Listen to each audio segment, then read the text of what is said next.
from the microphone.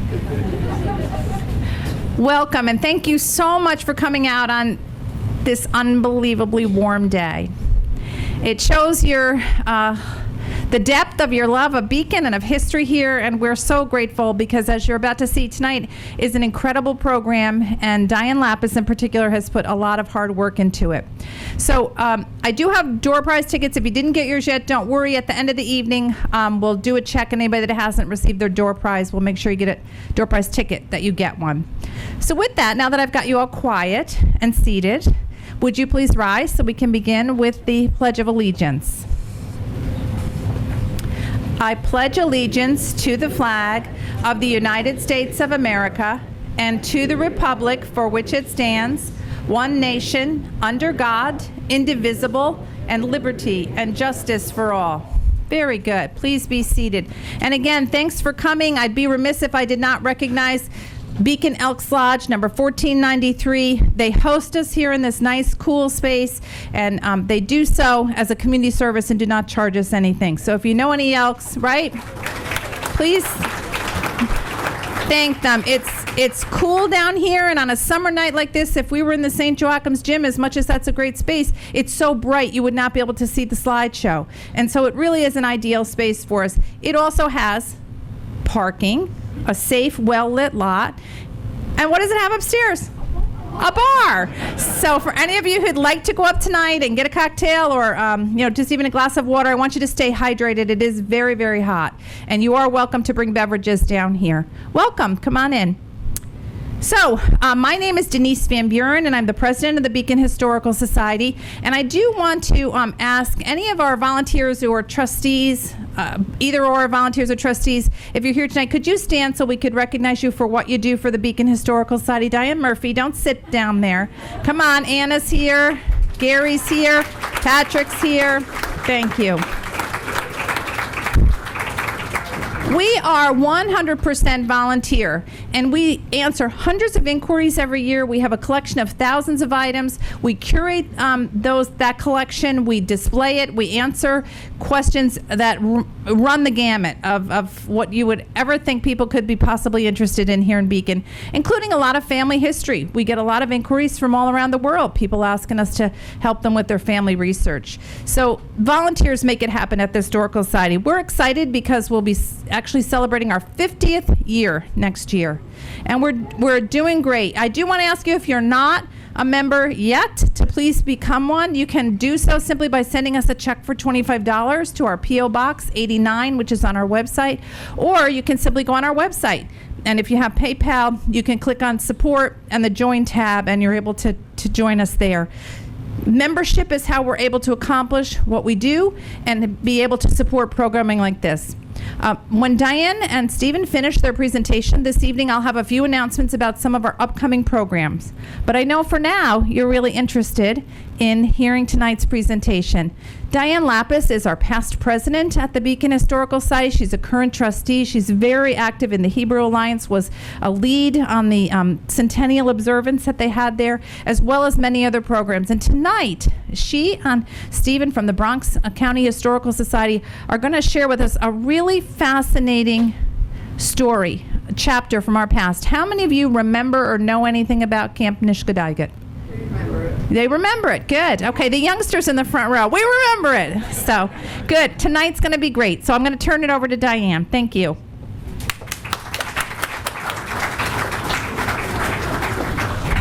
Thank you, everybody. It's great. What a wonderful, amazing audience. Can you hear me okay? Now? Okay. I would like to just introduce Stephen Payne. He will be coming in and out of our presentation. Stephen is the director of the Bronx County Historical Society and a social historian whose interests in Bronx history span civil rights and housing activism, underground youth cultures, the labor movement, and more. He records oral histories for the Bronx African American History Project, the Bronx Latino History Project, the Bronx Aerosol Arts Documentary Project, Uptown Rumble, Heavy Music in the Bronx, and other oral history projects, and curates exhibits at the Museum of Bronx History and Edgar Allan Poe Cottage. He received his doctorate from Fordham University in 2019 and lives in the Bronx with his wife. And Stephen did bring brochures at the back table that you're welcome to take when you leave. I also have a map of the camp for you to look at it more closely. So I'm going to open. Well, first of all, I've been working on this project since 2014, and I want to acknowledge Michael Dolan. If Michael could stand up. Michael, just for a second. Thank you. Michael was working on a project at the Library of Congress researching teenage summer camps, and he came upon a folder of photographs, and he said, oh, there's Mount Beacon in here. So he took pictures of all the photos, and that was in 2006. He saved the photos, shared it with Andy Bell, which many of you know, and then Andy shared it with me in 2014. The photos were so compelling turns out to be Camp Nitgedaiget, that I had to find out more about it. And that's how the project started, starting from Michael, thank you very much, in 2014. I used to live in Dutchess Junction, not more than a mile away from the camp. So when I moved to the junction, people were saying, oh, did you know about this camp? And I knew nothing about it. So this has been a deep dive, and every day I find something new and interesting. So this is a brief overview. So Camp Nitgedaiget's origins, activities, even its mysteries and sudden demise make this vanished utopia one of the more intriguing stories in our local history. Nitgedaiget is a word for no worries, is a Yiddish word for no worries. The camp, which opened in 1922 and closed in the mid-50s, was the first cooperative, proletariat, year-round adult vacation resort in the United States. Its purpose was to provide an inexpensive vacation for working-class secular Jews while expanding their cultural horizons and strengthening their political values. The founders, the United Workers Cooperative Association, and patrons sympathized with labor unions and the Communist Party USA, which from now on I'll only refer to as the Communist Party or the Party. So they were sympathizing with labor unions and the Communist Party in order to achieve their common goals of decent working and living conditions, civil rights, social security, health, and unemployment insurance. Now imagine these are immigrants coming to the United States.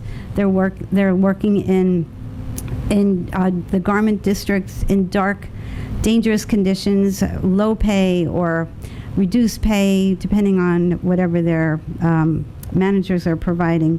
And then they're moving into tenement homes. So this, as I mentioned, this presentation barely scratches the surface of Nitgedaiget's history and the cooperative apartments in the Bronx that were an integral part of the story. We hope you visit our exhibition opening July 26 at our headquarters at 61 Leonard Street to learn more. To place Nitgedaiget in historical and geographical context, I would like to share this map with you. Excuse me. It was created by Billy Yalowitz, a researcher who is currently working on a book about the network of rural, left-wing, secular Jewish communities and their relationship with the Hudson Valley. The lower portion of the map shows the various societies, associations, and leagues that supported the Jewish working class through low-cost health insurance, unemployment insurance, and burial costs. Keep in mind that FDR did not sign into law the Social Security Act, which included a mechanism for unemployment insurance until 1935.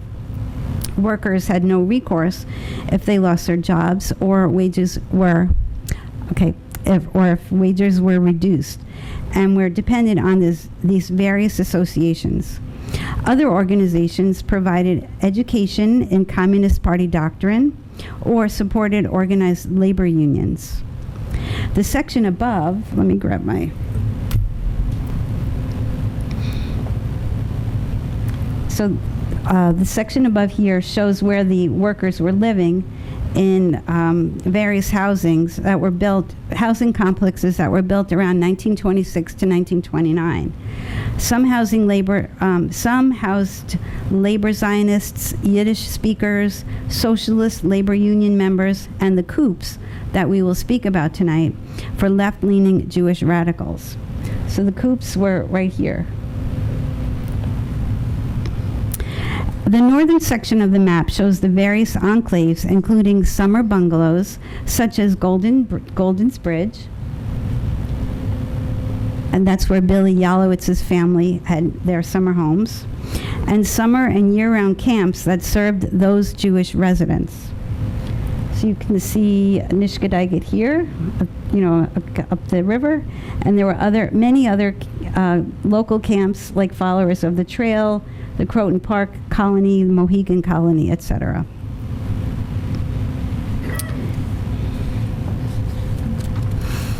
So where was Camp Nitgedaiget? So we are around here where the Elks Club is, moving up where the base of the mountain on 9D, coming across. You can see the former Duchess Manor building here. And where this yellow dot is, that's the Notch Trail. And that's where the camp was located. It was located on either side of what is today now. It was used to called Breakneck Mountain Road or something like that, but it was located on either side of 9D. Nitgedaiget was one of 27 socially progressive camps and resorts operating in New York State in the first half of the 20th century. Additionally, 300 camps with similar philosophies were scattered across the United States. Starting modestly only with tents, the camp would grow to include many facilities that could accommodate up to 1,000 people a day. For the year 1925, for example, the camp had 8,000 visitors, earning $100,000 or $1.8 million today. This encouraged the United Workers Cooperative to develop cooperative housing in the Bronx. And so I'm going to invite Stephen up to tell us a story about the coops. Do you want to do the... Sure. Okay, thank you, Diane. Thank you for having me here. It's a pleasure to be up here from the Bronx. And I'll be talking about, like Diane said, the coops, which is a little bit of a funny name because most people in any other cooperative would call them the co-ops or the cooperatives, but not the coops. And I'll talk about that in a second. So I'll be speaking, as Diane mentioned, a little bit about the United Workers Cooperative Colony, also called the Coops, like chicken coops. And the residents of this building, you see some of their fine faces here on display. This is actually the board, who were also members of the United Workers Cooperative Association. They called themselves for a period of time, Koopniks. I think that was a name probably given to them as a pejorative, basically, Russian sympathizers. You add Nick to it, Koopnik, but they kind of adopted it for themselves. So you get the name Coops from the Koopniks, and that's what we'll call it tonight to honor their legacy. And as Diane already mentioned, the Coops are one of 4 sizable housing cooperatives that were built by working-class Jews from Eastern Europe in the Bronx during the late 1920s. And each of the cooperatives has its own unique history, but the Coops are the only ones that are directly extended from the cooperative efforts that were already going on here in Beacon at Camp Nitgedaiget. And in my portion, which will be a small portion of the talk, if I go on and start to make the Bronx everything here, please, boo me off the stage, etc. I'll be talking about a little bit about the background of the organization that built the complex, mostly focused on some of the political and union affiliations, and give a broad overview of the Coop's history with a few snapshots. Don't want to give away too much because we want all of you to come to the exhibit later in July. So it's really just a few little snapshots. There'll be much more on display about the camp and the Coops at the exhibit, so come check that out. So, as Diane already discussed, working-class Jews, primarily workers in the garment industry, were the primary motors behind the camps, but also the Coops and the whole cooperative endeavor behind the Coops and Camp Nitgedaiget.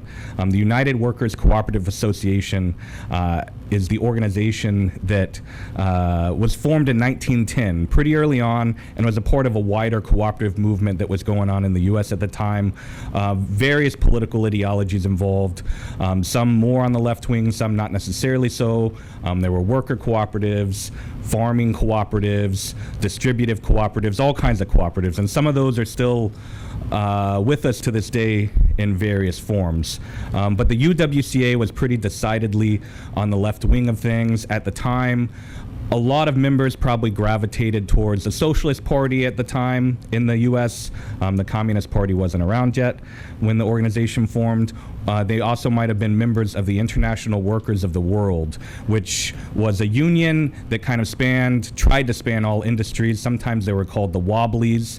That didn't mean that they weren't also part of unions tied to specific industries, but it was a kind of pan-industry union that was definitely on the left wing of things. And oftentimes people who were Wobblies were also members of the Socialist Party at the time, and vice versa, but not always the case. But the UWCA, there's documentation that was definitely the affiliation of many of its early members, and many of them also, as I already mentioned, were in the clothing industry. In this picture right here, I'd be willing to bet probably 90% of the folks here, we'd have to identify them name by name, were either members of the Amalgamated Clothing Workers of America or the International Lady Garment Workers Union. There were also furriers in the mix as well. And a little bit later on, the National Maritime Union was a pretty popular union for residents of the coops. Now, one thing that I like to point out, in the Bronx, there's still folks there today in the Bronx. Maybe some of y'all who've heard of the coops might know this association. Some old timers, when you mention the coops, say, oh, the commie house. That's what people will call it. And I like to clear up a little confusion because, at least according to every documentation I've seen in oral histories, we've conducted about 20 oral histories around the coops, and there's a lot more interviews that were conducted before we started as well. Most people probably weren't directly members of the Communist Party. They were actually members of something called the International Workers' Order. As Diane mentioned, workers at the time often had to band together for insurance purposes. The International Workers' Order was a very popular mutual aid and insurance association for workers. It was closely associated with the Communist Party, don't get me wrong. It was very closely associated, and sometimes people confused the two. But that was the primary point of interface with the Communist Party, was the International Workers' Order. And with the coops in particular, given its demographics, the Jewish People's Fraternal Order, which was the Jewish section of that International Workers' Order. So just want to point that out. There were definitely various phases where people were more closely aligned with the Communist Party, but as far as actual Communist Party members, it was always a smaller percentage than its reputation kind of elicits. And I also, sometimes at this point in time when the Communist Party, this particular period of its history, isn't necessarily as familiar to folks, especially in the coops and places like the coops, the camps as well. Most of the folks who were either in the Communist Party or who were closely associated with it, who were Jews from Eastern Europe, had very, in some cases, immediate experience, or at least one generation, just one generation removed, of pogroms instituted by Tsar Alexander II.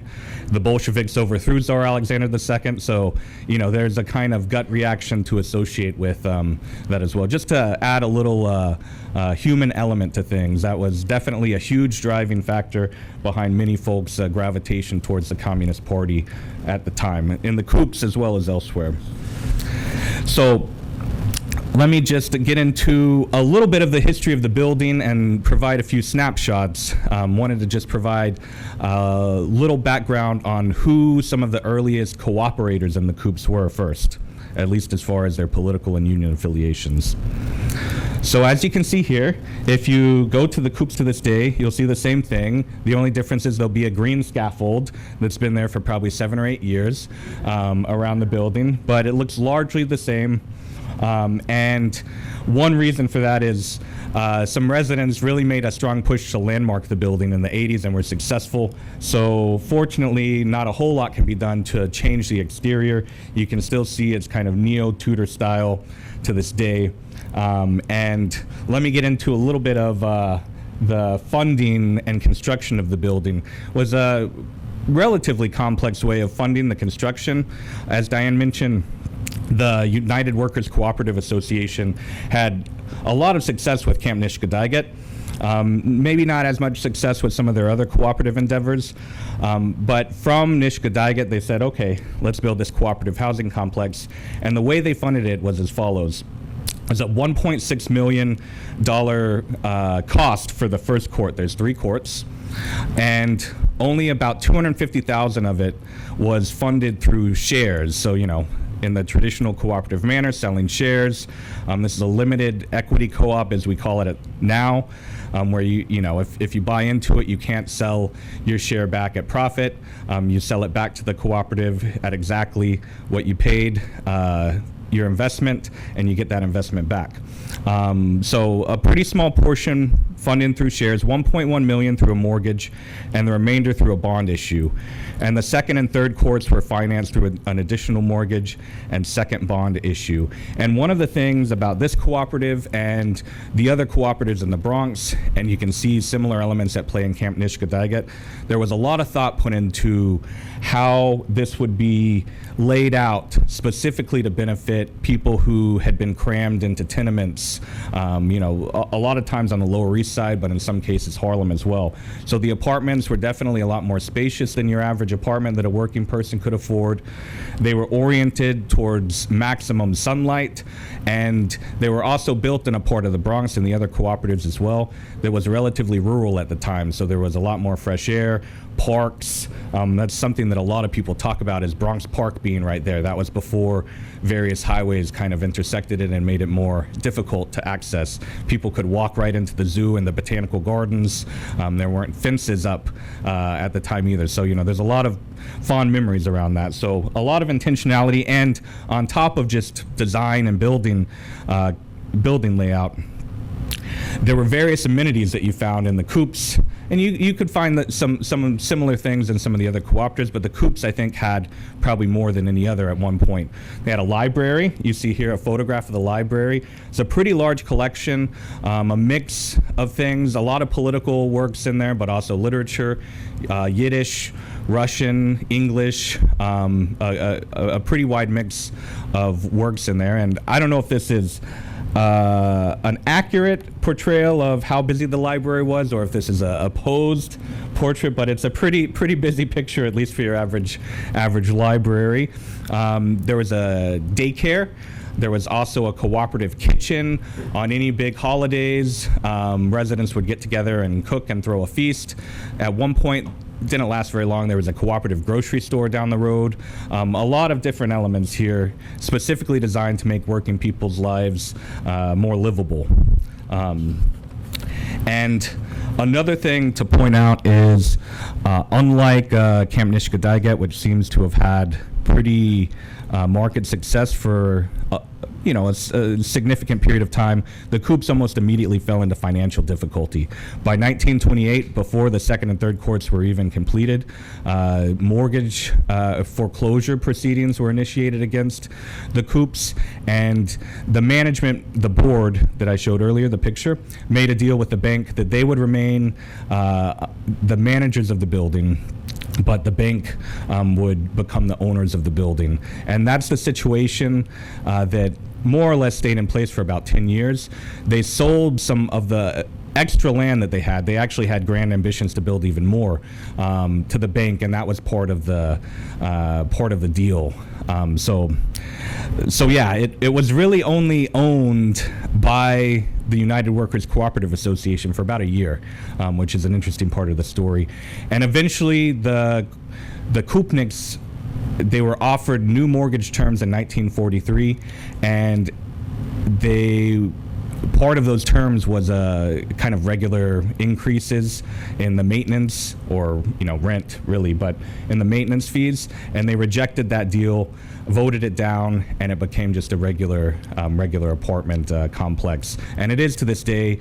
The tenant association in the aftermath of 1943 remained pretty active, and so was pretty successful at keeping the rent down until Co-op City opened, and that's when a lot of the most active residents moved to Co-op City. There's still a tenant association to this day, and it's had, a whole history, and sometimes it's been more active, but it has some success as well. So that's just a broad overview. There's a lot more that could be said. There's a whole chapter on this development. It's one of the first interracial housing complexes in the Northeast Bronx, and there's a whole story to tell about that. It's a complicated and sometimes messy story, but we did an exhibit on that at the Bronx Historical Society a couple years ago. Be happy to talk more about that, but don't want to take away from tonight. So just a few snapshots now. This is one of the things to point out about residents, which should be obvious, is many residents were very politically active in various kinds of organizing. And one of the ways they were most active in the 30s was organizing other tenants around them. This is a video clip of, it was a series of rent strikes that some newspapers at the time were calling the Great War in the Bronx in the early 30s during the height of the Depression. And Koopniks were very instrumental in organizing some of these rent strikes. And this is just a footage from the Allerton neighborhood where the Koops were that shows some of their activity. There's no sound, of course, but you can see. If there were sound, we'd probably have to bleep out Yiddish expletives at that point in time. And these are marshals coming to take people's furniture down from their apartments. And one of the things that people in the Koops and other either communists or people associated with the party would do at the time is once the marshals brought everything down, they would carry the furniture back up, sometimes through another staircase, and eventually the marshals would get tired of carrying things down and there. That's one thing that would happen. So, but there's a lot of other things to mention about the adults in the Koops, their political activity, but just wanted to show that video. There'll be more on display in the exhibit. A little snapshot of youth life at the Koops. The Koops also had secular Yiddish shul that went from grades basically K through 8, learning Yiddish language, Yiddish literature. There's a photograph of that on the left. Let me use this pointer here. Let's see here. Maybe not. Okay, there we go. Oh yeah, right here. There were a series of club rooms in the basement. This club for teenage boys was called the Falcons. Very intimidating looking club room here with the bear. There were probably 12, 13, 14 clubs at any one point, some devoted to science, some devoted to weightlifting. We have some photographs of the weightlifting club, a lot of different youth activities. This is a beauty pageant at a camp, and there's at least one Koopnik, maybe more, shown here. This is one of the Nitgedaiget sisters. They were one of the early African-American families to move into the building. And as you see in the banner here that says AYD, that was a relatively short-lived youth organization, American Youth for Democracy. AYD fights lynch terror. So I guess that was the theme of the beauty pageant. Very serious-minded youth, at least in certain respects. This is out Allerton Avenue. You see a dime, a shine to stop Hitler, in time.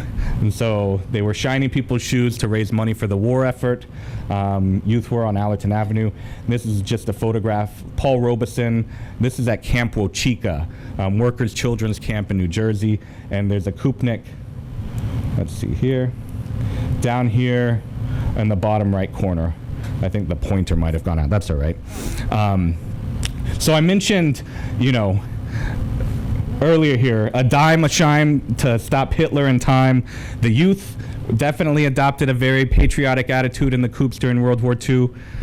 The adults, and especially the young adults, even more so. There's a book here.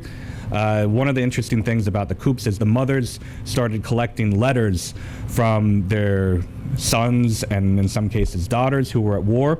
and they compiled them into regular newsletters. And there's a collection of these newsletters from throughout the war. And many Kupniks signed up for the war basically as soon as the U.S. became involved. It's one thing that you probably might not associate immediately with communist or communist sympathizers as being incredibly patriotic and being the first to sign up for service, but the Kupniks were definitely that.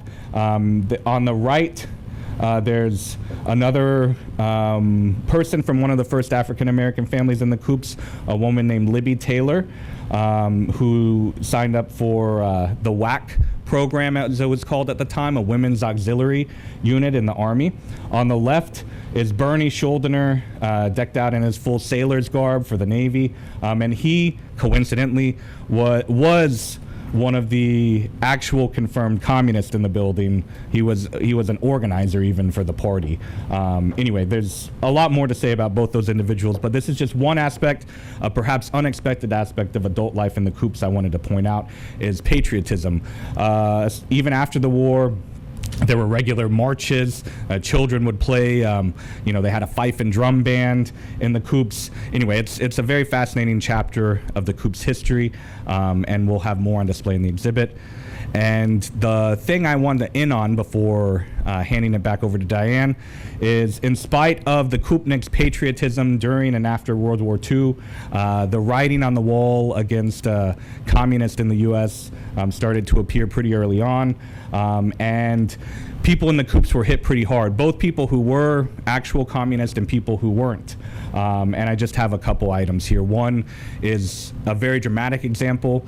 In 1949, there was a series of trials in Manhattan, the Foley Square trials, and there was a group of communist leaders that were indicted, and 9 of them turned themselves in, served time.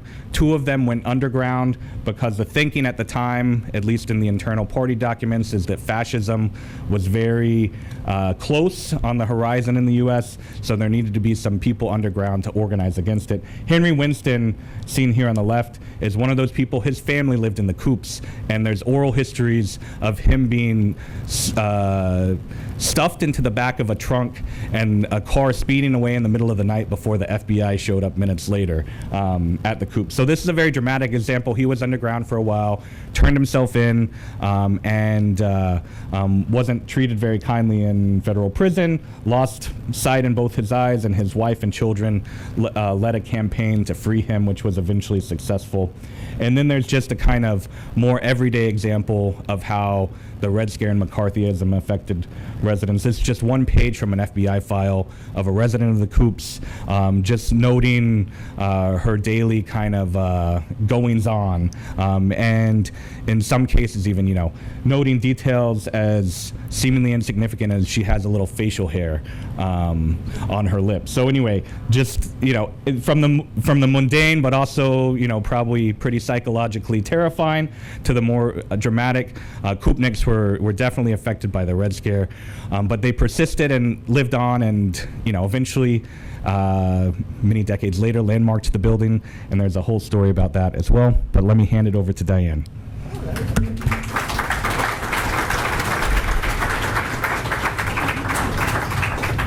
Did I take your papers? Oh, I got my papers. Okay. Do you want water? Yeah, sure.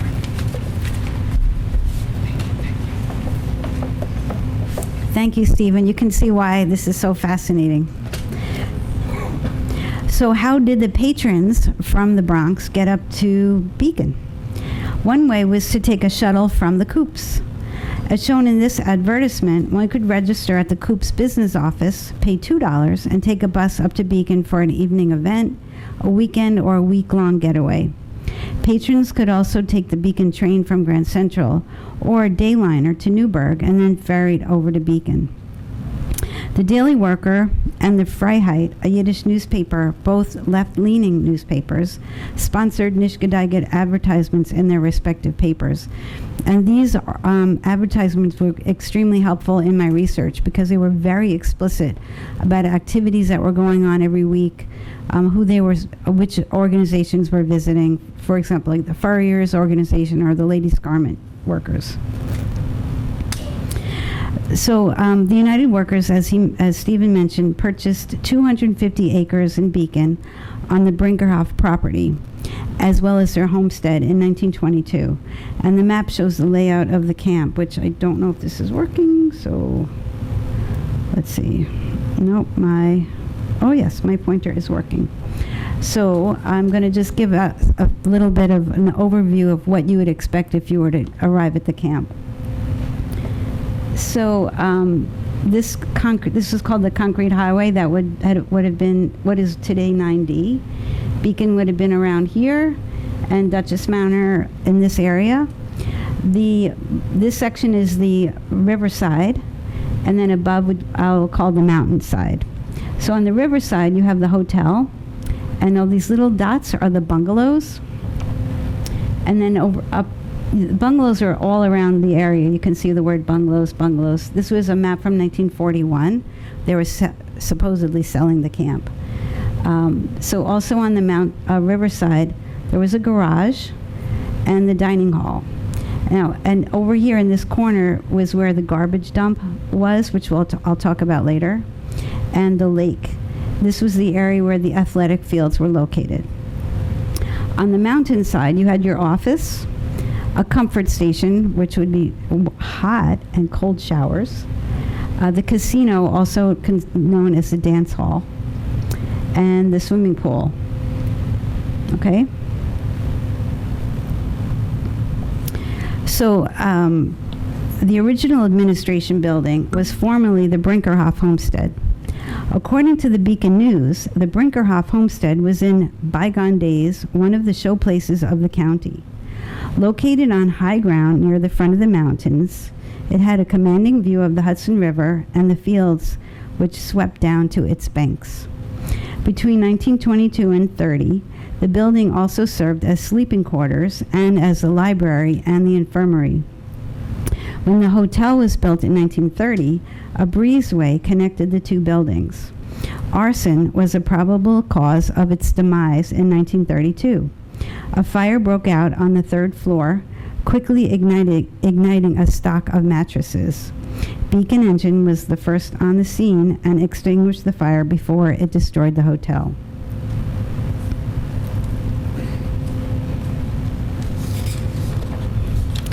This building was used as the office after the Brinkerhoff building burned. When patrons arrived at the camp, their first stop was at the business office. Room and board included 3 meals a day and 2 of each: sheets, pillowcases, blankets, pillows, and cakes of soap. In 1937, the $14.50 weekly rate included a 25-cent donation to the Communist Party. Guests could choose from a platform tent, a bungalow, or the hotel, each priced differently. The bungalows had electric lights and measured 7 foot by 7 foot. I want to make mention the golden photos, the one that you see on the right, that is from the Library of Congress collection. So when you see that like golden toned, you'll know that that's from that collection that Michael Dolan had found. And by the way, that collection has over 72 images, and they will be displayed on a monitor at the exhibition. Here's a doorway from the cabins, and you can see the hammer and sickle. And it's a sign that says, it's supposed to say Workers United, but it says United. I think it's missing a T. The hammer and sickle is a communist symbol representing proletarian solidarity between industrial and agricultural workers. It was first adopted during the Russian Revolution at the end of World War I, the hammer representing the workers and the sickle representing the peasants. And I don't know if you noticed when Stephen was showing the buildings, above the doorways on each of the buildings, you see the hammer and sickle there as well. The 4-story stucco hotel opened in 1930. Does anybody remember that building? A couple of people? Okay. Yeah. So the hotel enabled the camp to provide year-round accommodations. It had 61 rooms, accommodating 2 people in a room, with hot and cold water in each room, and the showers and baths on every floor. The dining hall seated 800 guests who each called each other comrade. Announcements for the day's events were made on a megaphone during and after the meal. Men were required to wear shirts in the dining room. A sign read, quote, "Comrades, your bare backs are not inspiring to appetites and will not be admitted in the dining room without tops. Catch on?" In the early years, the walls of the dining room were decorated with a large portrait of Lenin, red banners, and a 15 by 10 foot painted sign stating, quote, "Strong farmer and worker party in this country," alongside a large scarlet hammer and sickle symbol. Throughout my research, just like with Stephen, I was able to gather a few oral histories from the children or grandchildren of those who went to the camp. But yesterday, I had the good fortune to speak to Sonia Goldstein, who is a thriving 97-year-old living in Manhattan. She honeymooned at the camp in January 1948 and remembered that, quote, "The food was beyond anything I ever experienced in my life. It made me faint, so much food."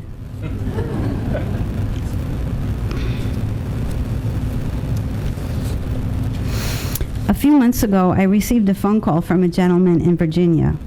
He told the story of how his parents met in the dining hall in 1942. As a young woman, their mother was visiting the camp on a 2-week vacation. She was attracted to the waiter, and the feeling was mutual.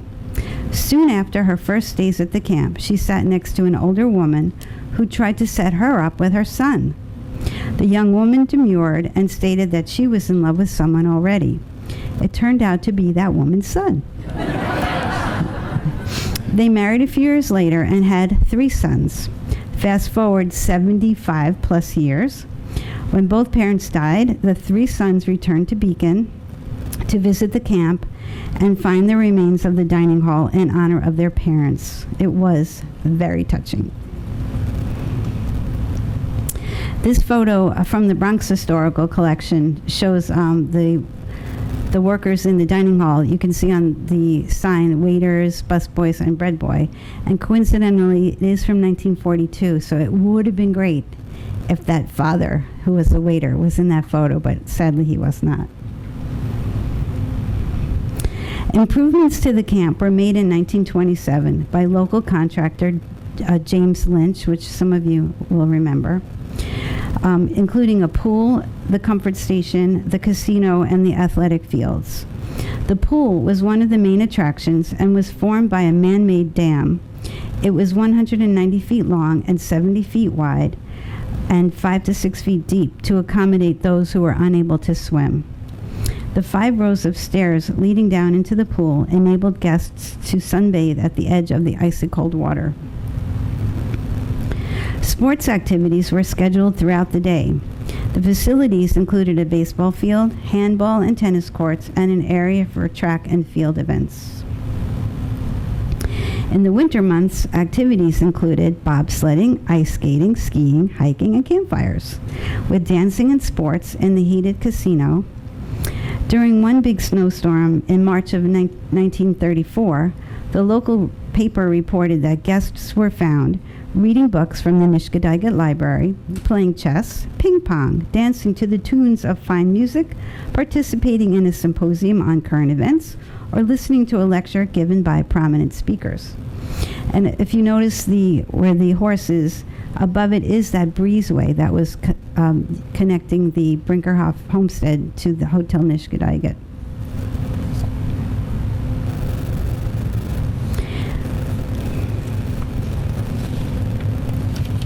Progressive political speakers were an integral part of the social and cultural scene at the camp. For example, in 1924, William Z. Foster, the leader of the Industrial Workers of the World and General Secretary of the Communist Party, spoke to a crowd of 3,000 guests. The police were not too happy. The casino featured a stage with 2 dressing rooms and a parquet dance floor.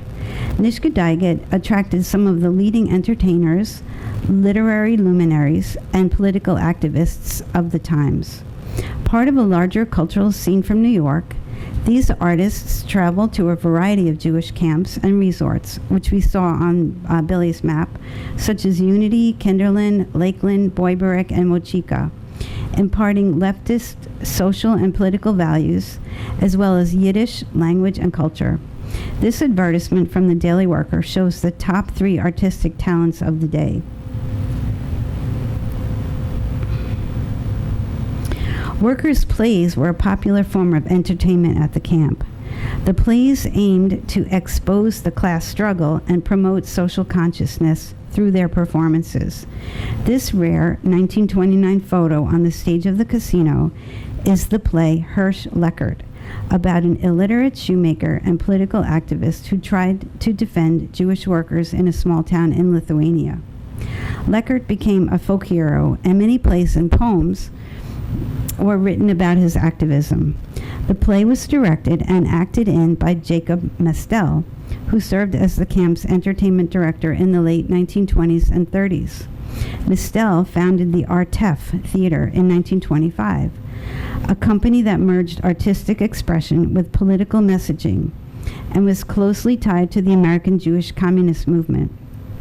Mestel subsequently directed and adapted plays for Yiddish film and radio, and performed in the television show The Goldbergs from the 1950s, which some of you might remember. In the 1930s, Jules Dassin served as the camp's entertainment director. He started his career in Yiddish theater and was later known for the smash hit Never on Sunday, which starred his wife Melina Mercuri. His brief affiliation with the Communist Party in the 1930s caused him to be shunned by Hollywood later in the 50s during the McCarthy era. Throughout its tenure, the casino hosted a variety of performing artists, such as folk singers and activists. I'm sure you recognize Pete Seeger and Woody Guthrie, the Russian poet and actor Vladimir Mayakovsky. Let's see if this works. Nope, it is not working. Sorry, okay. There's Mayakovsky there. And do you recognize this gentleman? John Garfield. And you recognize Paul Robeson, as well as Edith Siegel, who was a dancer and choreographer.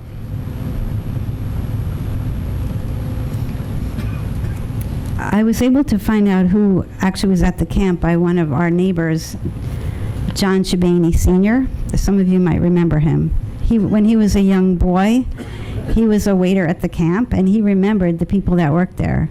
And he told me, oh yeah, Jules Dassin and John Garfield. And it's like, how did you know their names? He said, I didn't, but when I saw them later in movies, I knew those were the people at the camp. So it really helped me with the research.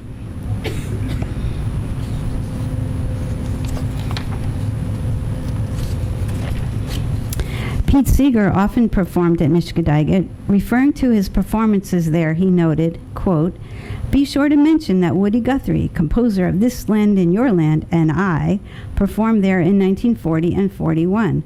Oh, we had some great programs. Sometimes we would have as many as 1,000 people on a weekend," unquote. In 1949, Seeger bought 17 acres of land adjacent to Nitgedaiget and built a log cabin for his family. I mentioned Sonia Goldstein earlier. In 1949, she returned to the camp as a counselor for the young children. She recalled Pete offering to sing to the kids in exchange for enrolling his son at the camp. And I'm going to have Steve talk about the letter that you see there. Yeah, and as you see here, Pete Seeger was not only playing at Camp Nitgedaiget, but this is a letter that he wrote to a woman who lived in the coops, Brenda Petrie, as she was at this particular time, Brenda Newman, is her maiden name. She was one of the main people helping to landmark the coups, and she sent around the federal recognition of the coups as a landmark. She sent around that notification to a bunch of folks, including Pete Seeger, and this is Pete Seeger's letter to her confirming that he received the packet, offering her congratulations, and offering a tantalizing bit of information about performing in the coups with Woody Guthrie.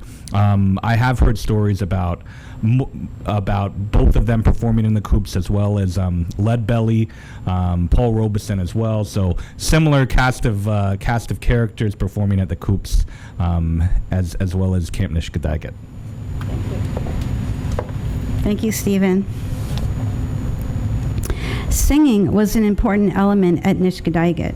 The vacationers sang socialist and radical songs centered on themes of labor rights, social justice, and resistance against oppressive systems, often drawing on folk traditions and styles.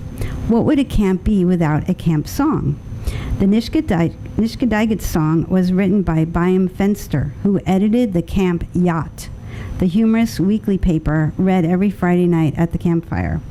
When I found the sheet music but no recording, I wondered what the song sounded like. So I reached out to our amazing community and pulled together a team to play and record it.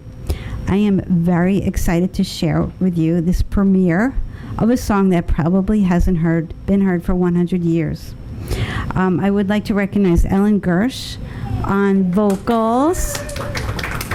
And is Josh Reese here tonight, the pianist? Nope. Okay. And is Vince here, the Vince Carnival from Sunshower Recording Studios? Is he here? No. Okay. Well, we're going to play it. Oh, and I'm going to move the microphone.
Thank you so much. It was a thrill to be able to bring back this slice of Yiddish history to life again. And I would really want to thank Ellen for amazing. Thank you so much, Ellen. Oh, sorry. We'll go to the next one. This black and white postcard is a copy of a painting of the garage, which I mentioned to you earlier, and the dining hall. A lucky find on eBay, this $5 postcard paved the way to further study. Do you see the name of the artist at the bottom? I don't know if this will work, but you can see a little scribbling. You can see a little scribbling there.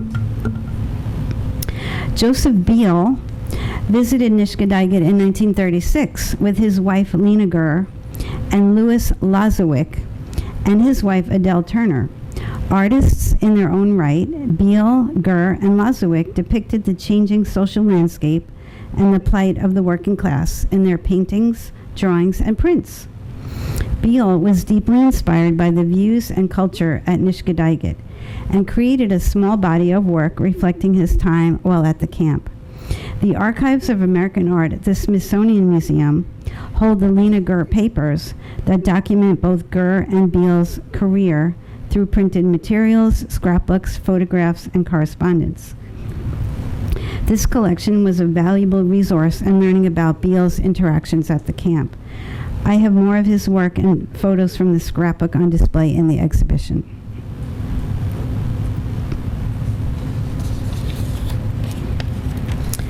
I used many avenues to research the camp: oral history, newspaper advertisements and articles, photographs, postcards, and maps. In addition, through a previous grant from the Schlossberg Fund at the Community Foundation and in collaboration with the Beacon Hebrew Alliance, we were able to engage a Yiddish translator, Roberta Newman. She poured through Yiddish newspapers to find any mention of Beacon, Mattawan, and Fishkill Landing in order to understand Jewish migration and Jewish life in. In addition to newspaper, she translated the last chapter of this witty book, can you guess the title? Nitgedaiget, by Sam Lipson from 1934. Here's a quote from one of the quips. Quote, "A lovely comrade, but she's a complainer. Complains about the bus to camp, the weather, her lack of appetite, her tent, the waiters, the river, the sports director, the chorus director, the culture director, and then she complains about having to leave and go back to the city." In May of 1930, Hamilton Fish Jr. III was named the head of the House Committee to investigate communism in America. A committee of 5 members of the House of Representatives traveled across the nation and held hearings in many major cities. 3 members of the investigative committee visited the camp on July 21st, 1930. The members were met by the boos, jeers, and catcalls from over 300 campers dressed in various states, quote, clad in climate and clothed in sunshine. The following January, Fish presented a 66-page report covering all phases of communist activity in America. Surprisingly, Nitgedaiget was not specifically named in the report, and I will have more information about that in the exhibit. A number of political and social events brought about the demise of Nitgedaiget.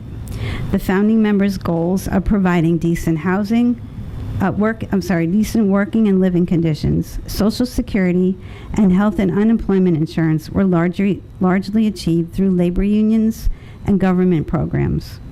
Many of the second-generation residents of the Coops moved from the working class to the middle class.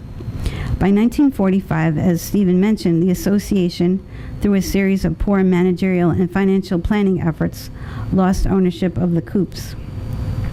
Many communist sympathizers became disheartened and disillusioned with the party when the political landscape changed due to the Hitler-Stalin pact that set the stage for World War II. The McCarthy period, starting in 1950, brought a sense of panic to left-leaning and communist sympathizers. 5 years later, the State of New York Legislative Committee on Charitable and Philanthropic Organizations began investigations into communist camps. Harassment and fears of violence led many camps to close and move to new locations. Local residents guessed that Nitgedaiget closed between 1952 and 1954. The buildings and property lay barren until the hotel burned down in August 1963. The dining hall and casino burned down 4 months later, most likely due to arson. In 1967, as you can see in the letter on the right, the 186-acre property that included 168 cabins, a 3-acre lake, the pool, and roads were put on the market for $300,000. The Hudson Highlands State Park Preserve purchased the land and the former campus nestled within a 6,000-acre natural preserve. In 2022, prior to developing the Hudson Highlands Fjord Trail between Beacon and Cold Spring, archaeologist Jim Turner of Strata Cultural Resource Management was assigned to examine the potential trail for artifacts and visible surface remains. At the Nitgedaiget site, he discovered, quote, pre-contact artifacts, primarily of lithic debitage. In other words, the waste material produced during the manufacture of stone tools. In addition, he identified a garbage dump that was near the former dining hall. He invited members of the Beacon Historical Society to gather materials for study. Mismatched dishes, mainly from various diners, inexpensive flatware, cups in all sizes and designs, local milk and soda bottles, and a variety of whiskey bottles were the predominant findings. Most items were from the 1940s and 50s. The only material culture to survive from the camp, these items represent the working class people who used them. The Hudson Highlands Fjord Trail will be making improvements on the Notch trailhead, including parking, restrooms, and wayfinding signage. Today, hikers walking along the Notch Trail will discover the rusty handrails and moss-covered steps leading to a ravine and dam and some concrete posts from the dining hall, all that remains of this once grand utopian enterprise. And that ends this program for the evening. I would like to have an opportunity for a Q&A or some stories of remembrances of Nitgedaiget. Thank you. So, as I mentioned earlier, the exhibit will open July 26th. We're going to have an opening from 12 to 4. We usually open 1 to 3, but I think we're going to have a big crowd. And in October, we'll have Mikkel Goldman to do a program on At Home in Utopia, which focuses on the coops. And there is a portion about Nitgedaiget in the film as well. So I hope you come to those events. Excellent. Very good.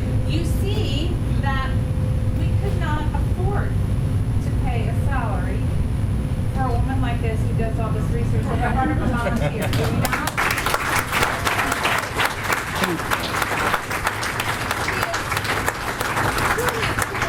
Priceless. Thank you so much. And thank you, Dr. Stephen Payne, for coming up from the Bronx for us.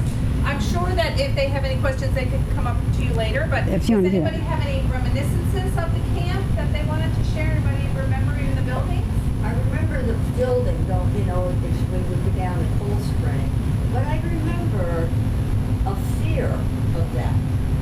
Mhm. Yeah, because of the communist thing, So I'm young. I mean, I'm only maybe 10, 11 by the time I realized. But I remember, like my parents saying, we're not going near that. So that was like a segregation, because they were all Jewish and they were all, And so I remember that, I recall that, like don't go by there. There's a fear of that. Any Yeah. other reminiscences or know anybody? that Thank you. cares? What Anna, in the back. When I was researching the Beacon Hebrew Alliance for their centennial, I found out that some Jewish business owners helped supply the camp Oh. with provisions. Mhm. And one of them was Abraham Lewis, who owned a grocery store on Main Street. He was one of the only, especially during the Red Scare, he was one of the only local people that would supply food to the camp. And his son was Cy Lewis, who was a noted Oh, yeah. dentist. Side, Yeah, that's part of the. dentist, right? Wow, yeah. Who among you is stunned at the size and scope of what this was? Isn't it amazing? So really, Diane, we owe you a debt of gratitude. And this was really almost just a teaser because as she alluded to a couple of times, we have a new exhibit that will officially open on the 26th of July. Is that right? And if you are a member of the Beacon Historical Society and you get your July newsletter, which is going in the mail this week, you will see that we're going to have a special opening reception for members of the Beacon Historical Society. On the 29th. On the 28th. July 28th? I believe it's the 28th. I don't remember now. So, It'll be in the newsletter. It'll be in the newsletter, and we want to thank Brenda Murnane from Beacon Bath and Bubble, who's helping to contribute some of the supplies for it. And Diane has promised us one of her world famous specialty cocktails. Can you guess what it might be? Or should I give you a hint? Give us a hint. Give him a hint. Okay, it has something to do with vodka. Say no more, sister. We're here. Okay. Anybody now get a door prize ticket? Door prize ticket?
wonderful. And then who knew what happened to the ferry?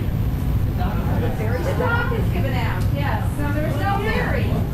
There hasn't been a ferry since the first quarter, and there are no plans to fix it. And so they have a bus that's riding back and forth. So the incomparable Diane Murphy, our wonderful vice president, my partner in crime, we're going to once again put together a show and tell program of things from our collection. But the magic of this night comes from what? Come on, you know. From all of you. From you, what people who bring, stand up and tell them in a nice loud voice. What did you bring to our show and tell event last year? My prom dress. 1960. It was Nice. so That's beautiful. what she had in her attic. And so, And my first Holy Communion. and her first Holy Communion too. So we're looking for you in August to bring things that are show and tell. Something about your family, something about Beacon, just something that's unique and a three-dimensional object that tells a little bit of the history of our wonderful city. Okay, so that's kind of our upcoming program. Teresa? Yes. Okay, and of course, continuing through July, mid-July anyway, at the Howland Cultural Center, please stop by and visit if you have not already. The City in Decay, which is Patrick Prosser's unbelievable photographic. What? I can't call it a love story because it's not a love story to his city, but a testimony, a very stark reminder of what Beacon was and how far, frankly, we have come since the 1980s. So the hours, Teresa, are by chance or weekends 1 to 5? Weekends 1 to 5. And the reason that we were so thrilled that the Howland Cultural Center agreed to mount it is because Patrick had his original exhibition there in the early 1980s. And so when Teresa and the board there approached us about remounting it at the Howland Cultural Center, we were very happy to do so. If you stand outside long enough, we'll Sounds good. And of course, you have your facade, an entrance project underway, so that's an exciting time for you. Okay, everybody has a ticket. All right. I'm going to have to unfortunately get, well, you know what? I was going to get my glasses, but I've got the ever young Diane Cedar right in the front row. We're going to do our door prize, and then we have one here to wrap things up. Okay, read that nice and loud. This is our winner. 079615. Oh.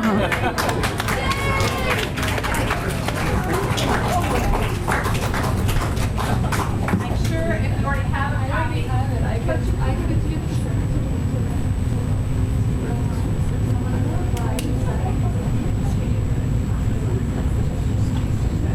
Anna is our past treasurer and kind of our bookkeeper. She's wonderful. We're so lucky to have her. We also want to send Stephen home with a copy of this book and thank him for coming from the Bronx to help us out. I'll give you now, you can't come without a photo opportunity. Okay, thank you so much. Thank you. So stop in and see us at our exhibits. How are we going to know what's going on and when? Because you're checking our website and following us on Marianne. Don, let me hear it. Newsletter, good, but you're following us for timely information on Facebook. All right, okay, and Instagram when it wants to cooperate with our account. So we currently have almost 400 members, folks. How many members you got in the Bronx there? About 300. Ooh. That speaks volumes about all of you, about Beacon's great history, but frankly, this pivotal time in which we find ourselves, when our beloved little city is changing so much, right? If we don't preserve the stories of Beacon, what's going to happen to them? They're going to disappear, and what makes this community so special is going to vanish, just like Camp Nitgedaiget did. So, thank you all for being here. See you next time. Thank you for coming. Very good. Good job. Thank you.